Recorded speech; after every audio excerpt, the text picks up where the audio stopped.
اگلا سوال یہ ہے کہ اعتکاف کے لیے کون سی شرائط ہیں؟ اعتکاف کے لیے پہلی شرط یہ ہے کہ اعتکاف مسجد میں ہوگا۔ قرآن حکیم کے اندر سورۃ البقرہ کے اندر آیت نمبر 187 میں اللہ پاک نے جہاں اعتکاف کا تذکرہ کیا ہے وہاں مسجد کا تذکرہ کیا، وَأَنْتُمْ عَاكِفُونَ فِي الْمَسَاجِدِ، کہ آپ جب مسجد میں ہوتے ہیں اعتکاف کے دنوں میں۔ اب اس آیت کی تفسیر میں امام قرطبی رحمہ اللہ تفسیر قرطبی کے اندر فرماتے ہیں کہ اس بات پر اجماع ہے کہ اعتکاف مسجد میں ہوگا۔ ابن قدامہ المغنی کے اندر کتاب الاعتکاف میں لزوم المسجد کی بحث میں فرماتے ہیں کہ وَلَا نَعْلَمُ فِيهِ اخْتِلَافًا، اس بارے میں ہمیں کوئی اختلاف نظر نہیں آتا سلف کا کہ انہوں نے کہا ہو کہ مسجد کے بغیر بھی کہ اعتکاف ہو سکتا ہے، نہیں، سب کا اتفاق تھا کہ اعتکاف مسجد ہی میں ہوگا۔ تو پہلی بات یہ ہے کہ اعتکاف مسجد میں ہے۔ دوسری اعتکاف کے لیے شرط یہ ہے کہ بغیر کسی مجبوری کے، اضطراری کیفیت کے مسجد سے نہ نکلا جائے۔ صحیح بخاری کے اندر کتاب الاعتکاف کے اندر ایک باب ہے لا يدخل ببیت الا لحاجت، وہاں پر حدیث ہے کہ نبی کریم صلی اللہ علیہ وسلم انتہائی کسی بڑی ضرورت کی وجہ سے ہی مسجد سے نکلتے تھے، وگرنہ دوران اعتکاف مسجد سے نکلنے کی اجازت نہیں ہے۔ تو بہرحال کوشش یہ کی جائے، اعتکاف کی شرائط میں سے ایک شرط یہ بھی ہے کہ انسان مسجد کو پورا ٹائم دے، باہر گھومتا رہے پھرتا رہے تو پھر یہ کوئی اعتکاف نہیں۔ اعتکاف کے لیے شرط ہے بندہ مسجد میں آئے اور اس کے بعد مسجد کو پوری طرح ٹائم دے۔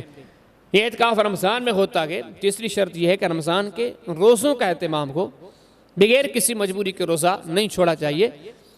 حدیث کتاب سنن الکبریٰ البیہقی کے اندر کتاب الصوم کے اندر ایک باب ہے باب المعتکف یصوم، وہاں پر بعض صحابہ کرام رضوان اللہ علیہم مجمعین اور تابعین سے اس قسم کے فتاوے موجود ہیں کہ رمضان میں اگر بندہ اعتکاف میں بیٹھتا ہے تو اسے روزے رکھنے پڑیں گے، 3 چیزیں۔ چوتھی شرط یہ ہے کہ اعتکاف کے دوران بیوی سے ہم بستری کرنا یہ ممنوع ہے، یہ حرام ہے۔ اس پر امام ابن المنذر نے الاجماع کے اندر کتاب الاعتکاف میں اس پر اجماع نقل کیا گیا کہ 4 شرائط ہیں۔ اچھا، اس سے زیادہ پلس میں 2 شرطیں، 2 شرائط عورتوں کے لیے مزید ہیں، وہ بھی میں آپ کو بتا دوں۔ پہلی ان میں سے یہ کہ عورت مخصوص جو ایام ہیں ان سے پاک ہو، ان ایام کے دوران اعتکاف میں نہیں بیٹھ سکتی۔ سنن ابی داؤد کے اندر کتاب الطہارہ کے اندر ایک باب کے بابٌ فی الجنب، وہاں پر حدیث ہے کہ نبی کریم صلی اللہ علیہ وسلم نے فرمایا کہ انی لا احل المساجد لحائض، کہ نبی کریم صلی اللہ علیہ وسلم نے فرمایا کہ حائضہ عورت کے لیے میں مسجد کو جائز اور حلال قرار نہیں دیتا، کہ عورت کے لیے یہ بھی شرط ہے کہ وہ ماہواری سے پاک ہو، اسے ماہواری وغیرہ نہ آتی ہو ان دنوں میں۔ اچھا، یہاں پر میں ضمناً ایک چھوٹی سی چیز دوسری بھی ذکر کر دوں۔ اگر ہمارے سندھ کے اندر خاص طور پر اس معاملے میں بہت بڑی لاشعوری ہے، کافی عورتوں کو یہ بھی پتہ نہیں کہ عورت کو خون کیسے آتا ہے، کتنا آتا ہے۔ جب قرآن و سنت پر نظر پڑتی ہے تو عورت کو خون ایک حیض کا آتا ہے جو اس کی روٹین میں شامل ہے، ایک وہ ہوتا ہے جو روٹین سے ہٹ کر آتا ہے، چند دن آگے یا چند دن پیچھے آتا رہتا ہے، تو وہ جو خون ہوتا ہے وہ حیض کا نہیں ہوتا، اسے استحالے کا خون کہا جاتا ہے۔ تو اگر وہ خون کبھی آئے، اس خون کی رنگت وغیرہ حیض والے خون سے الگ ہوتی ہے۔ اگر وہ والا خون ہو استحادے کا، پھر عورت اعتکاف میں بیٹھ سکتی ہے، نمازیں پڑھ سکتی ہے، پھر کوئی حرج نہیں۔ کہ صحیح بخاری کے اندر کتاب الاعتکاف میں باب اعتکاف المستحاضہ، تو وہاں پر یہ روایت موجود ہے۔ اما عائشہ فرماتی ہیں کہ نبی کریم صلی اللہ علیہ وسلم کی بیویوں میں سے بعض بیویاں اس حالت میں اعتکاف میں بیٹھتی تھیں کہ ان کو استحادے کا خون آتا رہتا تھا۔ تو حیض کا جو مخصوص دن ہے ان سے ہٹ کے اگر باقی بیماری کی وجہ سے خون آتا ہے تو وہ معیوب نہیں ہے۔ تو عورت کے لیے ان کی ایک شرط یہ بھی ہے کہ عورت کو حیض والا خون نہ آتا ہو، پاکی کے دن ہو۔ اسی طرح عورت کے لیے دوسری شرط یہ بھی ہے کہ اس کے اعتکاف کے بیٹھنے میں اس کے شوہر کی رضا شامل ہو، اجازت شامل ہو۔ کسی بخاری کے اندر کتاب الاعتکاف میں باب الاعتکاف فی شوال میں یہ حدیث آتی ہے کہ عائشہ صدیقہ رضی اللہ تعالی عنہا نے اعتکاف کے لیے نبی کریم علیہ السلام سے اجازت طلب کی تھی۔ یعنی کہ 4 عمومی شرائط ہیں، اس میں پلس میں 2 وہ شرائط ہیں جو کہ عورتوں کے لیے خصوصی طور پر ہیں۔ اچھا، اگلی بھی کچھ شرائط میں آپ کے سامنے ذکر کر دوں جو شرائط نہیں ہیں، وہ ہمارے معاشرے میں جہالت کی بنیاد پر ان کو بھی لوگوں نے اعتکاف کی گویا شرائط بنا دی ہے، ان کا اہتمام لوگوں کو کرنے پر مجبور کر دیا ہے، لوگوں کو ایسا پابند کر دیا ہے۔ ممبر و محراب سے کہا جاتا ہے کہ نہیں، اعتکاف کے دوران ان چیزوں کا بھی اہتمام کرنا چاہیے، یہ بھی احتیاط اختیار کیے جائیں، لیکن وہ سارے کی ساری باتیں باطل ہیں، ان معاملے میں شریعت کی کوئی پابندی نہیں۔ مثال کے طور پر ہمارے سندھ میں کہا جاتا ہے کہ اعتکاف کے دوران نہانے کی اجازت نہیں۔ اب یہ کہاں کی شرط ہے؟ قرآن و سنت میں کوئی حکم کہیں نہیں ہے، بلکہ اس کے برعکس کتاب و سنت سے یہ ثابت ہے کہ آپ اعتکاف کے دوران نہائیں، کنگھی کریں، صاف ستھرے رہیں، اس میں کوئی حرج نہیں ہے، یہ تو سنت ہے۔ صحیح بخاری کے اندر کتاب الاعتکاف میں امام صاحب نے باب قائم کیا ہے کہ لا يدخل ببیت الا لحاجت۔ وہاں پر حدیث ہے کہ ماشا فرماتے ہیں کہ نبی کریم صلی اللہ علیہ وسلم اعتکاف میں ہوتے تھے، میں آپ کا سرد ہوتی تھی، کنگھی وغیرہ کرتی تھی، تو یہ جو کہا جاتا ہے نا اعتکاف کے دوران کنگھی کرنا، نہانا، صاف رہنا، یہ چیزیں بھی معیوب ہیں، تو یہ فضول شرط ہے، یہ باطل شرط ہے، شریعت نے کوئی ایسی شرط نہیں لگائی۔ ہمارے یہ بھی ہوتا ہے کہ کہا جاتا ہے کہ اعتکاف کے لیے جو اعتکاف کی مخصوص جگہ ہے وہاں سے نکلنے کے بعد سر ڈھانپ لینا چاہیے، اور یہ چیزیں میں نے اپنی آنکھوں سے بھی دیکھی ہیں، سر ڈھانپ کے نکلتے ہیں اور ایک آنکھ باہر نکالنا، یہ صرف اپنی آنکھیں باہر نکالنا، اور یہ بھی سمجھنا کہ یہ بھی اعتکاف کی شرائط میں سے شرط ہے کہ بندہ اعتکاف کی جگہ سے باہر نکلے تو سر چھپا کے چلے، کیونکہ کوئی ایسی روایت نہیں ہے، بلکہ اس بارے میں تو ایک روایت ایسی ملتی ہے جو کہ جھوٹی ہے۔ علامہ سیوطی رحمہ اللہ نے اپنی کتاب میں ذکر کی ہے، پھر وہاں سے شیخ ناصر الالبانی رحمہ اللہ نے سلسلہ ضعیفہ کے اندر اس کو شامل کیا گیا، اور فرماتے ہیں کہ اس کے راوی ہیں انبسا بن عبد الرحمن، جو کہ سخت ضعیف ہے، اور یہ روایت موضوع اور من گھڑت ہے۔ تو اعتکاف کے دوران سر ڈھانپنا، منہ چھپانا، یہ کوئی شرط نہیں ہے۔ اگر کوئی اس کو اعتکاف کی شرط کہتا ہے تو یہ جہالت ہے۔ اسی طرح ہمارے معاشرے میں یہ بھی ہے کہ اعتکاف کے دوران بات کرنا بھی غلط ہے، کہ لوگوں کو کہا جاتا ہے کہ اعتکاف کی شرائط میں سے یہ شرط ہے بات بھی نہ کی جائے، انتہائی محدود بات، اشاروں سے بات کرنا، تو یہ چیز بھی معیوب ہے۔ آپ سے بخاری پڑھیں، کتاب الاعتکاف پڑھیں، ایک باب حل یخرج المعتکف، وہاں پر حدیث ہے کہ نبی کریم صلی اللہ علیہ وسلم نے اعتکاف کے دوران اپنی بیویوں سے بات چیت کی ہے، اپنے اصحاب سے بات چیت کی ہے۔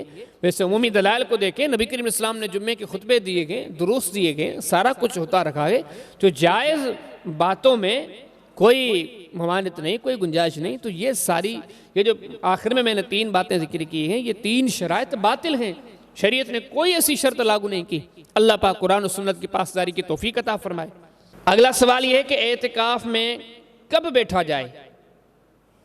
ظاہری بات ہے، اعتکاف کی جو بنیادی فوائد ہیں ان میں سے اہم فائدہ ہے لیلۃ القدر کا حاصل کرنا۔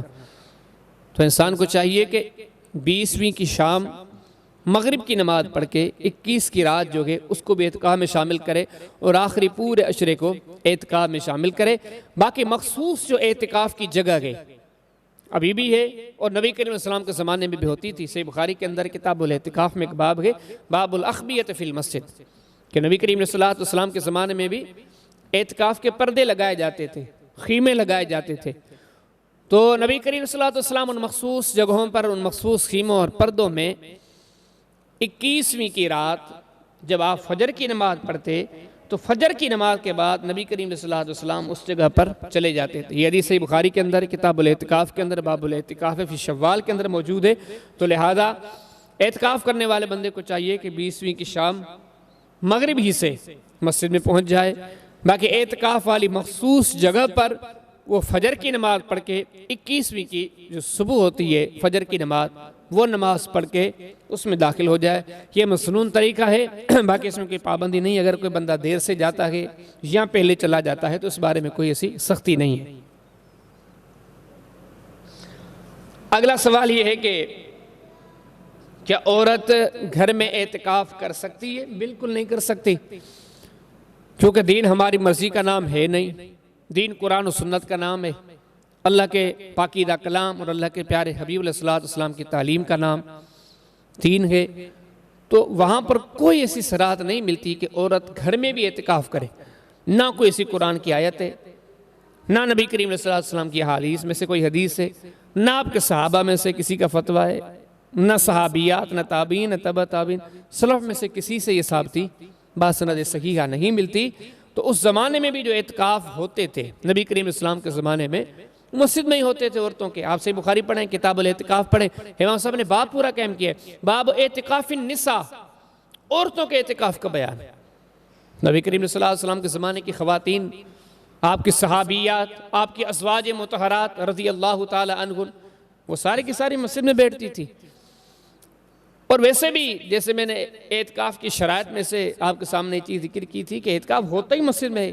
قرآنی آیت اس بات پر گواہ ہے, اجماع امت اس بات پر گواہ ہے, صحابہ تابعین کا سمجھیں کہ اس بات پر اجماع ہے کہ اعتکاف مسجد میں ہی ہوگا. تو لہذا ایک عورت کے لیے بھی اعتکاف مسجد میں گئے. اگر مسجد میں اہتمام نہیں ہے تو گھر بیٹھے عبادتیں کرے, ذکر کرے, نمازیں پڑھے, لیکن گھر والی بیٹھک کو اعتکاف نہیں کہہ سکتی. یا اعتکاف کی طرح بیٹھ جائے, یہ ذہن ہو کہ میں گھر میں اعتکاف کر رہی ہوں. گھر میں اعتکاف اگر ہوتا تو نبی کریم علیہ السلام کے زمانے میں صحابیات ان کے تابعیات کرتی, تو نہیں, کوئی ثابتی نہیں ہے. بعض لوگ نادانی کی بنیاد پر پھر ان چیزوں کے لیے کہتے ہیں کہ عورت اب کیسے مسجد میں جائے, پردے کا معاملہ ہے, یہ عورت کی غیرت کے خلاف ہے. تو یہ کیسے غیرت کے خلاف ہے؟ نبی کریم صلی اللہ علیہ وسلم کی بیویوں نے تو مسجد میں اعتکاف کیا ہے. کیا اس دور کی عورت نبی کریم صلی اللہ علیہ وسلم کی بیویوں سے بھی بڑھ کر ہے؟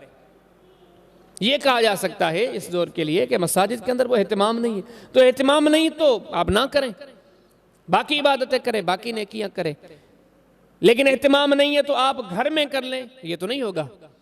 یہی ہے کہ بعض عورتیں یہ کہتی ہیں کہ ہمارا گھر بھی صاف ستھرا ہے, بڑا ہے, کشادہ ہے, ایک پاک جگہ ہے, وہاں پہ بیٹھتی ہیں.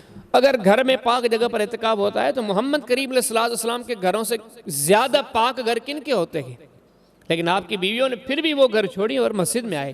تو ساری باتوں کا خلاصہ یہ ہے کہ عورت کا اعتکاف ہوگا تو مسجد ہی میں ہوگا. باقی مسجد کو چھوڑ کر کوئی عورت گھر میں اعتکاف کرتی ہے تو اسے یہ چیز جان لینی چاہیے, نہ قرآن سے اس کی ثابتی ہے, نہ نبی کریم علیہ السلام کی ذات سے اس کی ثابتی ہے, نہ صحابیات میں سے کسی نے یہ کام کیا ہے. اگر وہ اللہ کو راضی کرنا چاہتی ہے تو اللہ کی تعلیم کے مطابق عمل کرے. اگر اس کی نبی کریم علیہ السلام کے ساتھ محبت ہے تو آپ کے بتلائے ہوئے طریقے پر اعتکاف کرے اور وہ مسجد میں کرے.